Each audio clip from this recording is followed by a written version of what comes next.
Welcome to Spiritual and Sassy, the podcast where we bleed deep soul wisdom with authentic confidence. We're your host, Tressa and Myra, and together we'll explore the mystical side of life, challenge societal norms and programming, and embrace our inner power. Whether you're on a spiritual journey or just love a little sass, this space is for you. Let's dive in and light up the world with a little more love. Hello. Hello. We're back on a Sunday. We are back in two different locations. Daylight savings last night. Yeah. Oh my God. You know, I'm with whomever is thinking about getting rid of it. Yeah. I will not fight them on that one. And to be honest, I never really thought about it in my life until I had children.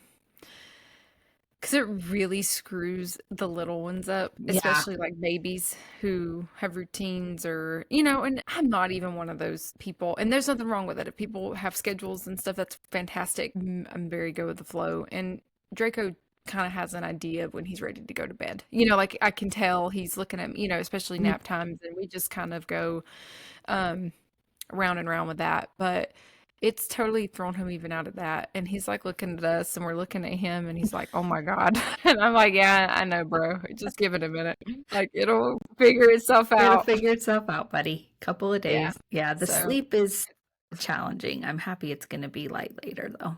I do enjoy that. Yeah, me too. I'm ready. And I was chatting with my new coworkers who live in Utah, or half of them do and some live in, My time so zone. like yep. So they're in your time zone, and they were talking about the snow. And I'm like, gosh, things I don't miss. March snow. And it was funny though, because I think about like daylight savings time and how important it is, especially when you're in these colder, snowier climates. More light in your evening makes a huge difference, especially in that kind of environment. Yeah, I agree. Yeah, we have had like that spring, heavy, wet snow, but today's gorgeous. It's all melting and you can feel it. I can feel it. I can hear the birds and the geese are coming back. They know what's up. Spring's coming. Yeah. Yeah, it's been rainy and then it kind of got hot and it's supposed to be back in the 80s later. So, well, I'm happy that it's freaking 40. Yeah. So off. I know. Blake went somewhere in shorts. He was wearing shorts yesterday and it was 62. And someone's like, how are you in shorts and short sleeves? And I'm like, guys, this is like freaking summer solstice for Blake. He's out here ready to put on his bikini, go dip in the pool. It's like, woohoo, 62. 62 in Wyoming is summer weather, people. Yeah, it's funny. I know. I'm going to see my mom this week and I was looking up Vegas weather. I was like, it's like 68 when I'm there. Like, can't you at least be like 75? Come on. Yeah. But it'll be great. It'll be nice. It will be nice. It'll be like dry. Yeah, it'll be like dry. The perfect temp. Yeah, it is. So that'll be fun. I'm excited for you. Yeah, me too. We'll have a good time. I don't want to go to Vegas. It would be nice to see a different climate to travel. But I'm jealous of that part. Yeah, I get that. Oh, funny. All right. Well, we're not going to just forecast weather today, are we? Might as well. Maybe. My new profession. Animals telling us. I know. Birds, show us. Yeah. Maybe meteorologists would be more accurate if they'd use that. Have you seen the movie Mean Girls? No, I haven't. Man, okay. Put it on your list. Okay. All right. But in the movie, the Amanda Seyfried character, she tells the weather by her boobs. That's what it made me. That's what she claims. Or like it's a funny in the movie. So that's what that made me think. I know. It works. Leaning into your intuition. That's right. So if it comes through your boobs, so be it. So be it. Everyone has their own way, Myra. Yeah, it's okay. Well, today we are going to be talking about grief. Fun topic. Yeah, we gotta go lighter next time. We've been anxiety, grief, We try to make it light, right? That's the sassy part. It doesn't. Yeah. We use these terms and we have these expectations of these terms, and you kind of goes back to my distaste for labels. Yeah. Like, when you say grief, people think that it has to be something horrible and bad and sad, and it can be, right? All of those things can be a part of it, but it can also be, a rebirth in a way. depending on how somebody shows up for it, right? So it doesn't necessarily have to be all of the negative ways that society portrays certain things, or we've been groomed to think of certain things. So Yeah, you're right. I was actually excited about the topic. yeah, I mean, when I brought this up, you should have saw Myra's face. She's like, grief? Yeah, let's talk My about grief. favorite. Because just how we have no game plan when we get on here, people, like zero. So it's a crapshoot. We have no idea what we're going to talk about until we get on the call and decide, hey, yep, that works for both of us. There's Yeah, no prepping. this is how wonderful we work together. We're like, Yeah. okay, cool, that works. In fact, Myra's like, I could talk about grief all day. I'm like, all right, well, here we are. Oh, it's my favorite G word. Why do you like it so much? Oh my God. Well, I mean, I don't know. My big T, I guess. Well, one of my big T's, and we've talked about it, and we'll talk about it probably here and there. My other favorite G word is Greg, my dad. And so and that's not even the first case of grief from a death. Wow, that was morbid. A dead person, but death, and I but I like talking about grief because grief changed my life, which it does for many people, but it changed my life in an actually positive way. Mm, And like you're saying, you can either let it go one way or another. And you can have different outcomes, but ultimately grief really did change my life. And most of the people that I have met or connected with who have experienced a loss of a parent or who have experienced a loss of a guardian that acted as a parent, whether it be a great grandparent or whomever, some like a parental figure that shaped this person's life in some way, shape or form, and that served, like this heavy influence, have all come out better. And or they better, mhm. but it changed them in a way that propelled them into the person they are today. And the way the grief and the circumstance happened has put them into a place and a path and guided them into a world that would have never existed if that particular trauma, death moment in life or whatever would not have happened. They would never have been on this path. And then the way that they use grief to help move them forward, it's changed them for good. Yeah, And it can go other ways for sure. sure. But Yeah, absolutely. I also, I don't know. That's what I've seen. And that's why I enjoy talking about grief because it changed my life.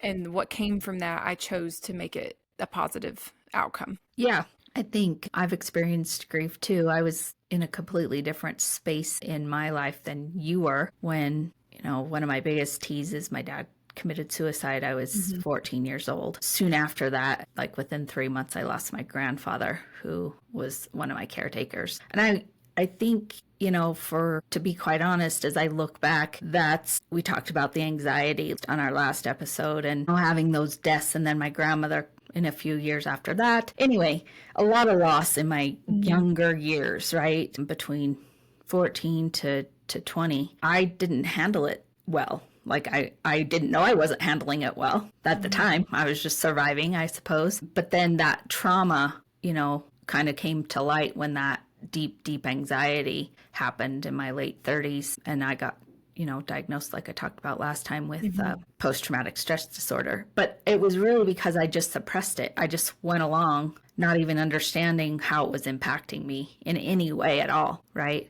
And then once I could start to really dig in and understand it and feel it, right? Feel the loss, feel that these things shifted me, right? These things didn't define me, but they shifted me. They were an experience I had. Then I could start to really come out of it and use it as, I don't know, I want to say the word jet fuel because it propelled me so much, right? It made me grow. And so today, as I sit here, I can say I am extremely grateful for those experiences that I had. I don't look at them in victim energy, right? Why did this happen to me? Why did they do that to me? Why did, I look at it as, a blessing, or with gratitude and I don't even love the term death. I like the term transition because I truly believe that the soul is eternal. We're just using a human form right now to experience growth and let our souls grow and our spirit grow in different ways. Because as I sit here today, I can have a conversation. I talk to my grandfather a lot. He's one of my angels on the other side. and he tunes into me quite a bit. So I don't know. For me, I just have found a way to really use it as a way to grow and learn and connect through a different form. Hmm.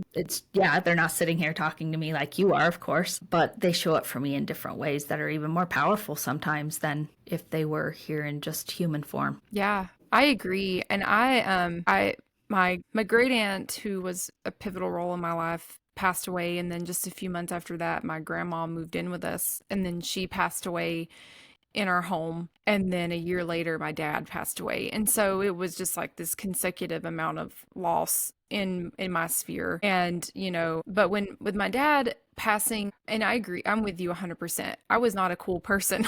I was not handling grief well. I thought I was. I'm like, "Ugh, look at me. I'm getting fit and happy and joy." Hell no, I was a shitty person. And I remained a pretty shitty person for several years because I was projecting my trauma onto others, and I wasn't really realizing that. And it was, coming out in different ways. I was flighty, I was really not thinking. I was putting myself in situations, especially around people who, I can look back on now, like these people, I was picking them because they felt secure, because I didn't want another person to leave in my life, or, Mm-hmm. and especially males, and I even saw that later on with my pregnancies, and not, lose the loss, and, then being pregnant with my son. It was a male, and I didn't really want to have a son, and why, but these things just continued to go on until I worked through those and healed from them. And, I agree with you. Until I wasn't great, and I can only sit here now and think, man,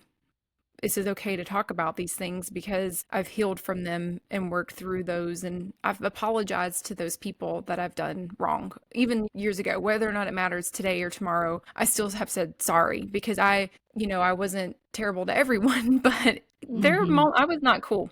Yeah. I was not cool. And especially in intimate levels, and that's where I was very destructive. And I've even been destructive way too recent than several years ago, but it's too recent even to, it stinks. It's like, dang. But it wasn't until I healed from that I've let those patterns of behaviors go. Mm-hmm. And I agree. I feel like the one thing that fueled me from all of that is my drive. I'm just very driven, but I'm also very, I just talked to a coworker about this too. Because of the situation, I'm super driven, but I'm also, I feel like I'm always one step ahead. I am always watching my six, but Watching really your though, six. Yeah. but like Yeah. for real, I Myra get is it. okay. Yeah. Like I will be fine in whatever situation it is. And and it's proven to be something that's really helped me in recent moments in life, where when there's things that are going on around me, I don't just crumble. I'm able to just say, okay, here we are. What are we going Mm-hmm. to do? And how are we going to move forward? And I know that it's because of what those experiences I went through, and they help fuel me and to change me. And because of what happened, I have been, uh, changed for the good. And Yeah. I'm just being honest.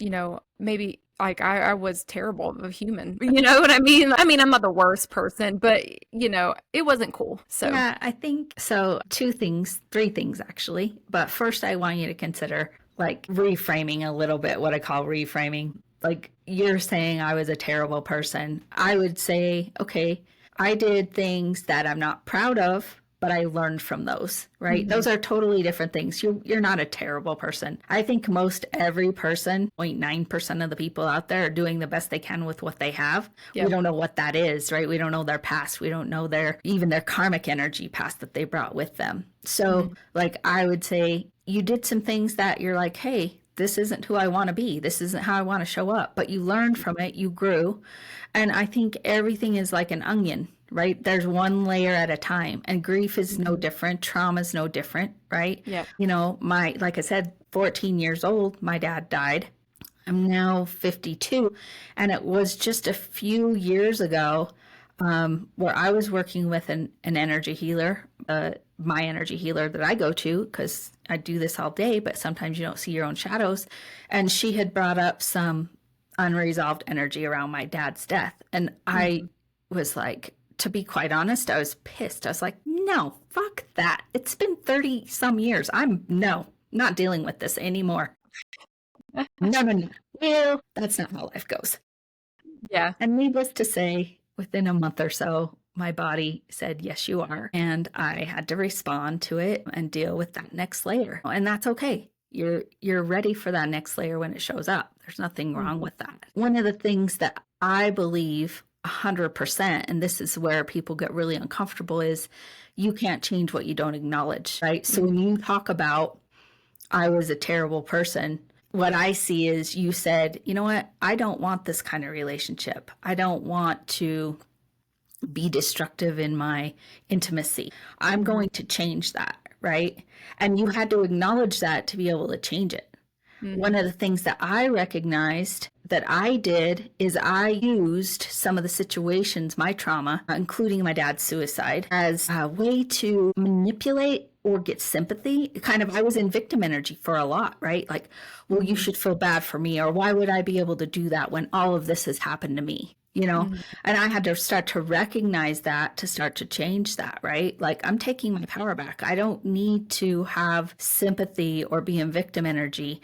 That's a lower vibration. That's not where I want to be, right? Not, and that's when I started to change the fact of, this didn't happen to me. This happened for me. Right. And I wouldn't be doing what I'm doing today without some of the things that all of the things that happened in my past, including the traumas that we're talking about, or the larger people that we lose. Right. So anyway, just keep that in mind. You didn't do terrible things. You're not a terrible person, because I think you should be really proud of yourself. Most people want to pretend they're something they're not. And until you can say, this is the truth, right? This is actually who I am. You know, I think I talked about this is an easy way to look at it, right? I think I might have used this before, but it's okay. If you're lying to people, most people want to say, oh, I know, I tell the truth all the time. Fuck, you do. Most people do not. So that right there, you're lying to yourself. So if you want to change that behavior, first you have to say, you know what, I lie. And why do I lie? And then you can start to move forward from that behavior, right? Until you acknowledge it, your chance of changing it is really, really low. Once you can acknowledge it and just be honest with where you're at, you know, your chances go up to 80 to 90% of transformation can start to happen. Yeah, I love that. You know, being authentic, folks. This is it. This is it.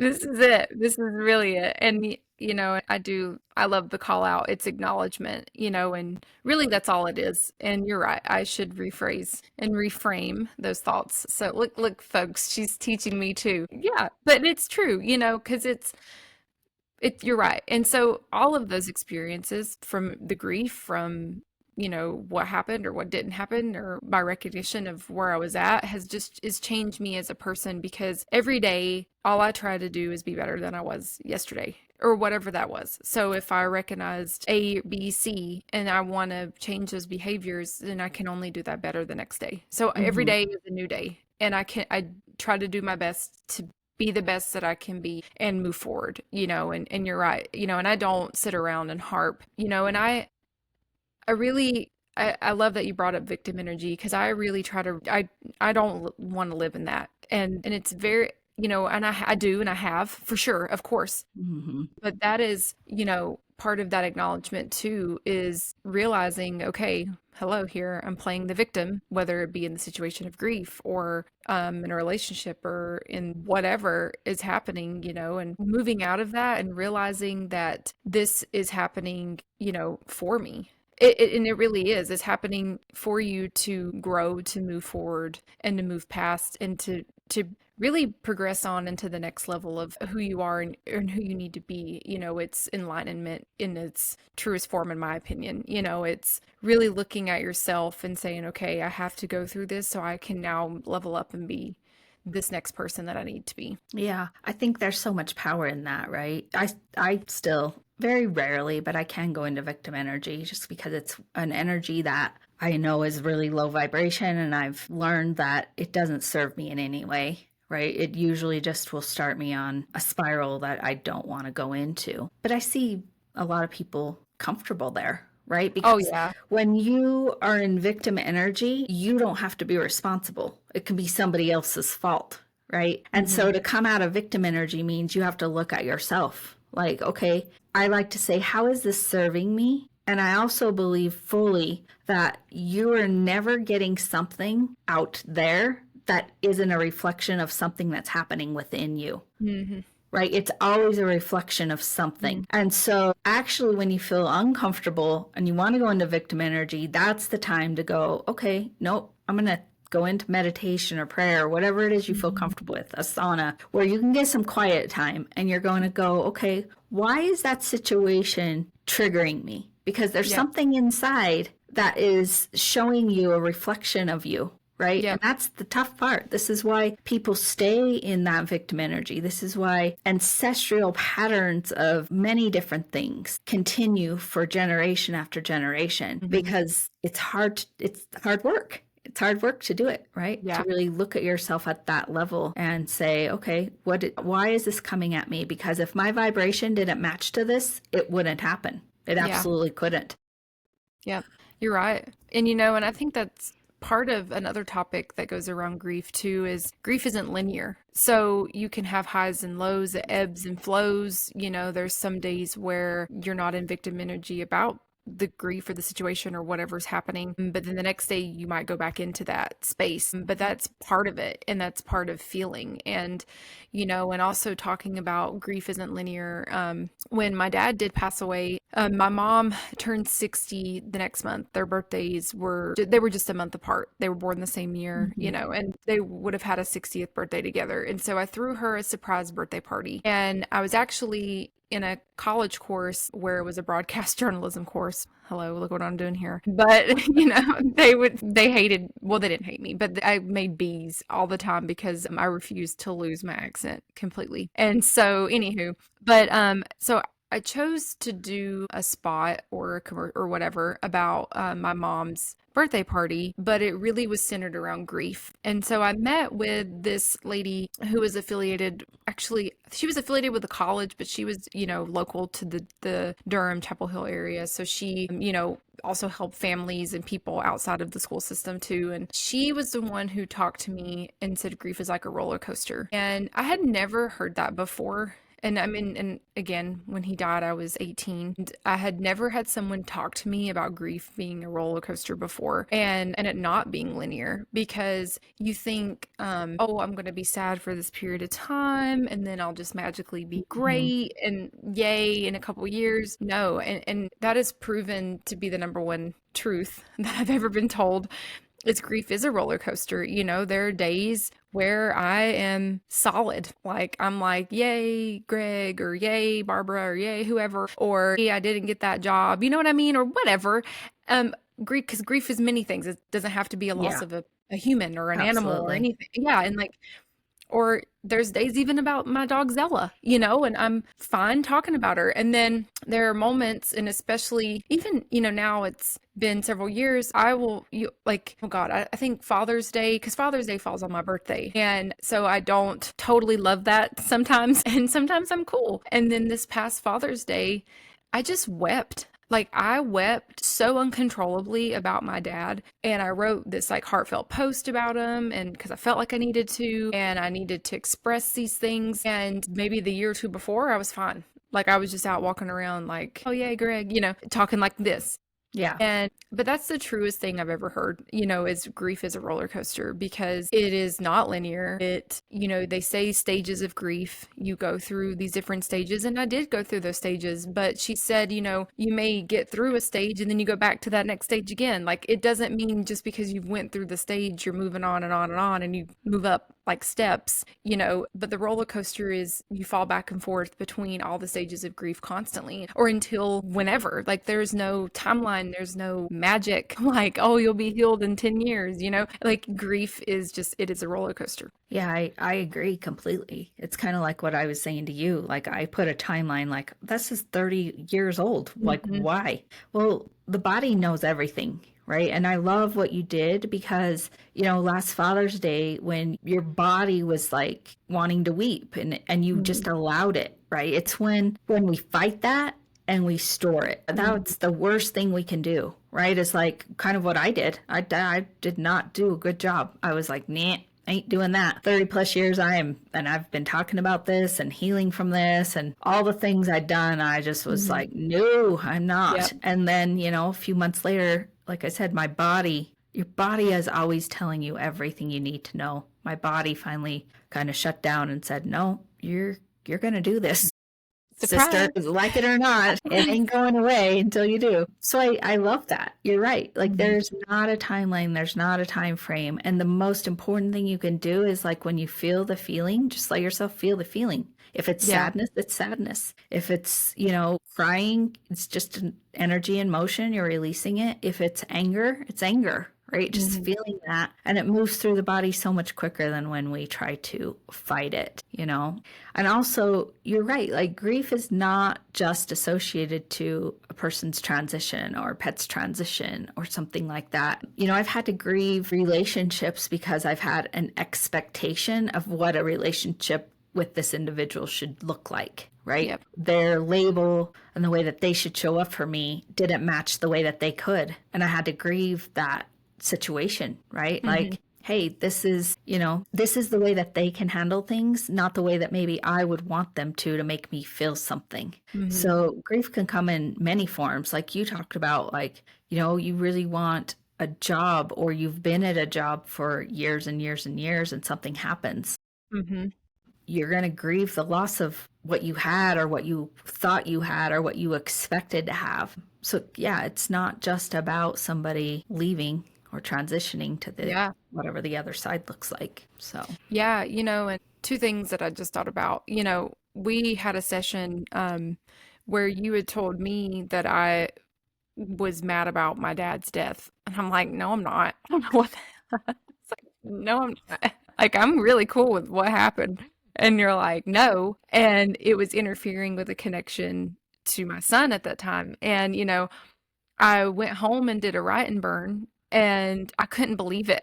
But I could, like you said, it'd been years, and you're mhm. like, what the heck? And I've been there though too. I was like, you're crazy. Like, I'm not mad about this. Like, I've been cool about it. I mean, yeah, I used to be sometimes, but like there was no harboring, I had no feelings like heavy like that, So putting that out there, people, it does show up. And then two, another form of grief, and speaking of like transformations, is also grieving yourself. Sometimes when we change, grieving the old version of us, because that old version of us that we're leaving behind, whether it's from growth or whatever it may be, I think about that in divorce, like grieving a life you had, or Mhm. Yeah.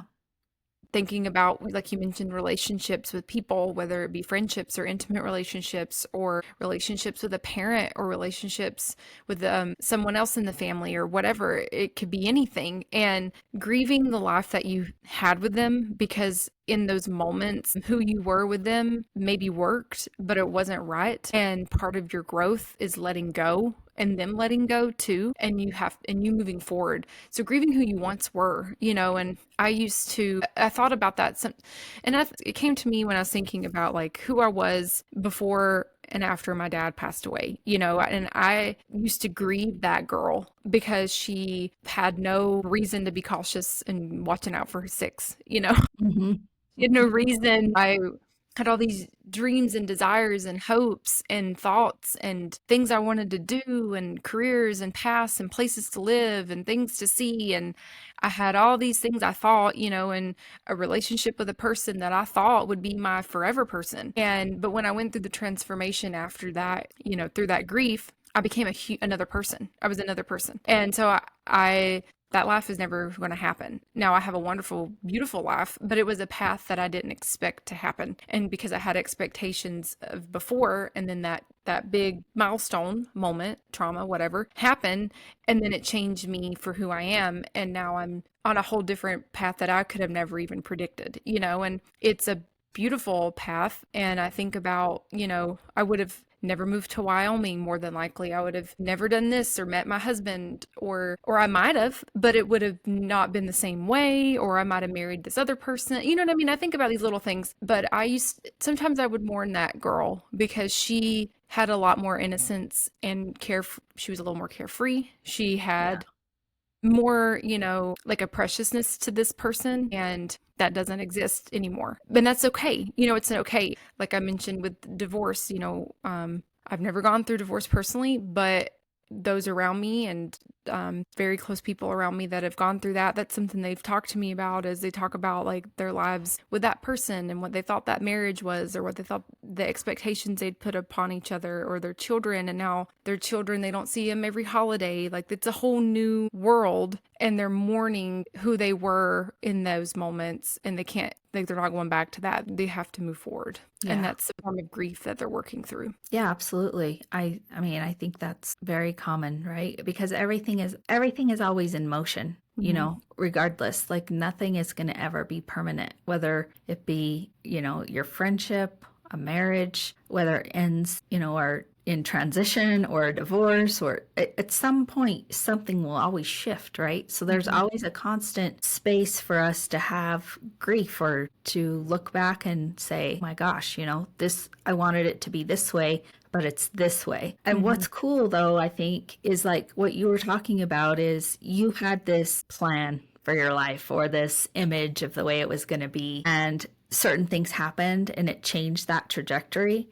And now it's almost like, I feel like you have the life that you didn't even realize you might have been able to have. Like, you're on the right path, right? Because had it stayed that way, you know, who knows what it would be, you know? So trusting that, I really try to trust that if I am doing things that I feel are joyful and peaceful and fun for myself, that the universe is going to give me the very next step. Right? Not trying to get too far out into our future. And I think I don't know, in our country anyway, as Americans, we're so taught that you have to have a plan. You got it. What's your plan for the future? Right. And I'm even guilty of this, you know, and I talk to, like, say, you know, high school students or my nieces and nephews. Well, what do you think you're going to do? Like, I even ask that question. What are you planning for? You know, instead of really just letting myself and them embrace the moments that are here right now. We're always like, what are we going to be doing? What are we planning for? You know, and so you set up these expectations, and then when it doesn't end up happening the exact way that you had it in your mind, you get pissed, right? Or you get angry, or that's where the grief comes in, right? Yeah.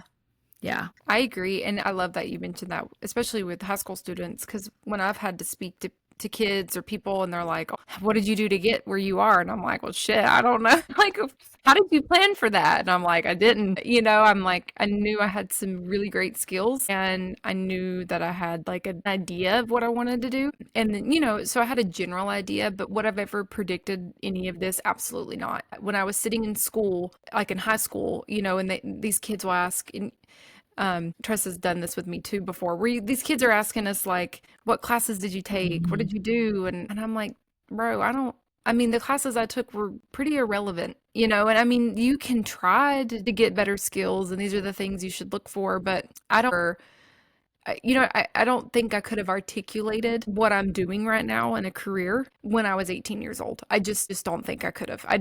Even though I knew I wanted to go in some sort of space, I knew I wanted to do something in communications. I knew I liked to public speak, and I knew I was really good at persuasion, which is all marketing is a form of persuasion and playing on emotions. And I'm like, awesome, you know, I can do that. But I never really thought about it in that sphere, and who I am and how my career, you know, and I talk about this all the time to Blake, because, you know, I took this personality testing. There's a million in corporate world. There's 101 different personality tests that talk about your strengths. And I took one recently, and I was reading it, and I reread it over the other day, and my logic is so far away from the line, which means that I'm not logical, apparently. No, I don't get constrained by natural logic. It's my creative brain, where I'm more of the, you know, I am logical, and I do look at data and analysis and, you know, and things like that. But my creative side is open. I'm that open. I mean, it was so far over. And then when I look at someone like Blake, who's my husband, for those in listenerland who don't know by now, his is like right near the line. He's very logical. And we were just talking about this though, especially with my career. I would not have applied to jobs that I have applied to if I was as logical as he is, because maybe I'm delusional, which is also cool, I guess. But, you know, it's being open. It's being open to opportunities and open to possibilities, and just keeping your mind expanded, because there are no expectations of what can happen. You know I want something that's fulfilling and brings me joy and blah, blah, blah. And it's being open to those opportunities. When I'm dealing with him and talking about his opportunities, it's very different different. And so I bring that up to just show like what you're talking about with the expectations we put on things and the past we believe are going to happen for us, but really being open to whatever life is bringing, presenting to us. What is the universe presenting to us, and being receptive to that, and, you know, embracing those things and being able to get out of the fear of the unknown and the plan and really embracing flow. And I really think that's also a way, and I believe grief taught me that. Going through grief taught me being able to embrace the unknown and being able to embrace there's no plan. And I've been shown that many times in my life. There is absolutely no plan. Zero. Zilch. They don't exist. And like I hear people talk about birth plans and these plans and that plan. LOL, nope, they don't exist. And I've had the universe show me that many, many times. And I feel like my experiences through grief and what I have gone through in those experiences has taught me how to navigate being comfortable in the unknown. Yeah. Isn't there some kind of saying about that? Like, show God your plan and he'll laugh at Laugh. something. Isn't Yeah. there something like that? Oh, But oh yeah. yeah, I He completely, loves to laugh yeah, at mine. yeah. He But goes, I completely agree because like when we're planning all the time, we're not present. And I love the word that you used, flow. I really try to live in what I call a flow state, right? And just let things unfold for my highest good, whatever that looks like, right? And I try not to really put a lot of thought into it. Now, sometimes my monkey mind takes over, you know, and that happens. Yeah. But when you can really just like trust that that's going to flow the way that's going to serve you best, and then just follow that next step. Because like sitting here today, like, yeah, even 5 years ago, for me to think that I would be willing to be on a podcast and have this level of vulnerability and talk about some stuff that happened to me, no, I would have said absolutely not. I would have been terrified. Yep. But doing it today is like, it's the right time too, right? I remember when I started my healing journey and I was reading all of these books about energy, and you know, I had a great counselor that was really into the metaphysical stuff, and she was helping me through so many things. And I just happened to be telling my nail lady about these energy books I was reading. And then I going to get my nails done on a Thursday. I'll never forget this. And she had signed up for a class, a Reiki master's class, but I didn't even know what that was. And she's like, hey, I signed up for this class for this weekend and I can't do it, but it's about energy and you've been talking about this energy stuff. Would you want to take my place? And I was like, yeah, oddly, had nothing going on. Right? Yeah. And it was a 3-day class. So I took her spot, and I'd never heard of Reiki in my life. I didn't even know what it was. And, you know, then I got certified to be a Reiki mat. And it was just like, as soon as I started to learn it, just everything in my body knew this is something I'm meant to do. Like, you know, and then even as I started to bring it out into the world and do it, I remember my husband said to me, you know, like, we live in a community that has a lot of religious energy. And he's like, I just don't want you to feel bad if nobody comes to you. Like, they're going to think you're like a witch or something. Craziest thing was I didn't advertise. I just happened. Like, people just showed up because it was what I was meant to do, right? Like, I never planned any of this. None of this was in my conscious mind. But I do think you're right. Like, having these experiences where life fucking does not go as planned at all. Nope. Right? These big, like, bombs thrown at you. Like, I've had, and it has helped me to say, no, you're right. Like, there's no, I don't know. I don't know what's going to happen in the next half an hour. I don't know what that looks like. I'm just going to be there, show up, and be present and try to trust that God, the universe, whatever you feel comfortable, is showing you the next step that's best for you. Yeah, and I love that so much because I have conversations with people all the time, and there's so many expectations and timelines and blah, and you know, and I'm not perfect all the time, trust me. Like, we've clarified that a couple episodes ago, but I can see how much I've shifted, and I can see how far I've come because especially over these last couple of years, what I thought could happen happened or didn't happen or whatever. And it's just really taught me to really embrace that whatever is actually happening is for my highest good. And it all has been.